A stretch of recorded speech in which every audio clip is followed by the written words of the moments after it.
अस्सलाम वालेकुम। उम्मीद करती हूँ कि आप सब खैरियत से होंगे और ईमान की बेहतरीन हालत में होंगे। अल्लाह ताला ने इस दुनिया में जो सबसे ज़्यादा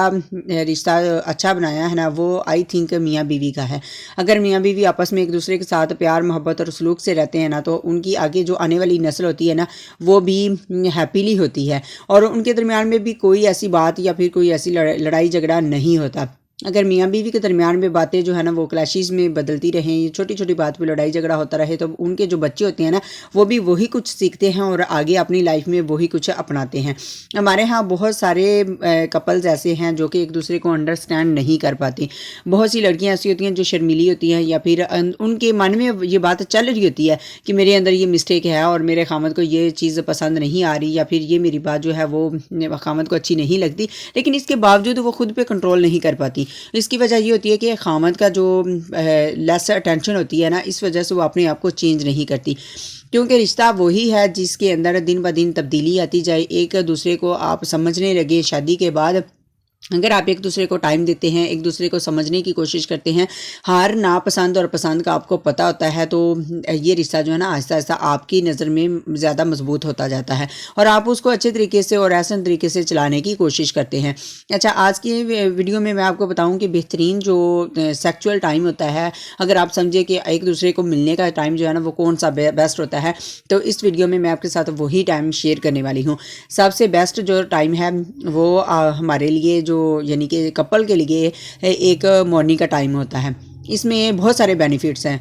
आप देखें कि फ़र्स्ट नंबर पे ये है कि जब सुबह से लेकर शाम तक कोई आदमी या फिर कोई औरत जो है ना वो काम करके आती है, ऑफिस से काम करके आती है, थकी हारी आती है, तो अपने आप को वो टाइम नहीं दे पाती। अगर आप मॉर्निंग का टाइम रखते हैं, इसका पहला फ़ायदा ये होता है कि आप दुनिया की कितनी मर्जी थकावटें हों आपकी माइंड में, आप बिल्कुल रिलैक्स होते हैं। उसके बाद जो टाइम होता है, आपके सामने किसी की नज़र नहीं होती आप पे, आप एक दूसरे को मिलते हैं और एक दूसरे की बातें सुनते हैं, एक दूसरे को जान सकते हैं, एक दूसरे के साथ शेयर कर सकते हैं कि किसी के अंदर कौन सी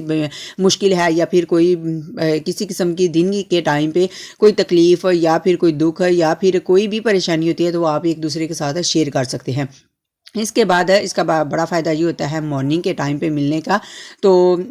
उस वक्त बच्चों की जो चूंचना होती हैं या फिर बच्चों के बहुत सारे मसाइल होते हैं, बच्चे वाले घरानों में एक दूसरे को मिलना बहुत मुश्किल होता है, तो उस वक्त सारे बच्चे आराम से सो रहे होते हैं सहरी के टाइम या फिर फजर के टाइम।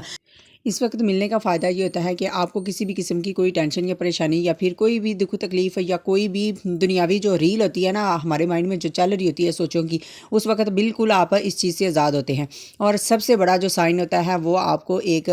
जो दिन स्टार्ट करने का है ना, वो आप एक दूसरे को साइन देते हैं। यानी कि बहुत सारी ऐसी बातें होती हैं जो सारा दिन आपके माइंड में चलती रहती हैं कि हम एक दूसरे के साथ कोई भी हंसी मजाक में कोई बात कह देते हैं, सारा दिन वो आपको एक साइन मिल जाता है खुश रहने का। तो आपके दिन का आगाज़ जो है ना वो एक बड़ी खूबसूरत बात से होता है। आप एक दूसरे को मिलते हैं, मियाँ बीवी का रिश्ता जो है ना वो आहिस्ता आहिस्ता इसी बात से मजबूत होता है और अल्लाह ताला को ये रिश्ता बहुत ज़्यादा पसंद है। अगर आप इसको प्यार मोहब्बत से चलाते हैं तो अल्लाह ताला की तरफ से आपकी अंदर रहमतें बरकतें जो है ना वो आपकी रिज़्क़ में, आपके घर में बहुत सारी दाखिल होती रहती हैं। तो इसलिए कोशिश करें कि सहरी का टाइम, फजर का टाइम जो है ना वो एक दूसरे को मिले, एक दूसरे की बातें सुने, एक दूसरे की जो भी परेशानी है इतना फ्रेंडली आप माहौल रखें, एक दूसरे के साथ फ्रैंकली बात करें कि आप अपने जो है ना